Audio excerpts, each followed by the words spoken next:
আমাদের আরও একটা ছাদের কাজ চলতেছে নতুন। ওই যে আমরা এখানে কাঠ সুন্দরভাবে বসায় দিচ্ছি, ফিট করে দিচ্ছি।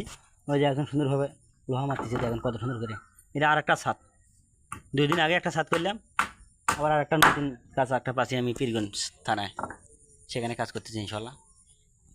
দেখেন কাজ চলতেছে কত সুন্দর, মাপযোগ করে কাজ চলতেছে ইনশাল্লাহ। দেখেন সুন্দরভাবে লোহা মারে দাও, কত সুন্দর একবারে সূর্য সুন্দরভাবে টানে, একবারে মাথা মাথা সূর্য টান দিয়ে নিয়েছি। তামসা কাজ নয়, এত সোজা নয় কাজ করা।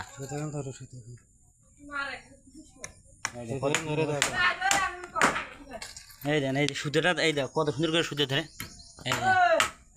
এই সুতোটা সুন্দরভাবে লক্ষ্য রাখবেন, যে সময় আপনারা ছাদে যখন শাটারিং করবেন সেই সময় লক্ষ্য রাখবেন যে শাটারিং দিয়ে করতে হবে, সুন্দরভাবে সুতোটা বাঁধিয়ে নেবেন। কারণ তার সাথে যদি বলে এগুলো হবে না করেন তাহলে ছাদটা কী হবে, আপ ডাউন হবে। এটা লক্ষ্য রাখবেন সবসময়, ছাদের সময় করবেন ছাদের কাজ, এই সময় লক্ষ্য রাখবেন যে সুতো বাঁধিয়ে নিয়ে সুন্দরভাবে কাজ করবেন, তাহলে ছাদটা একুরেট হবে।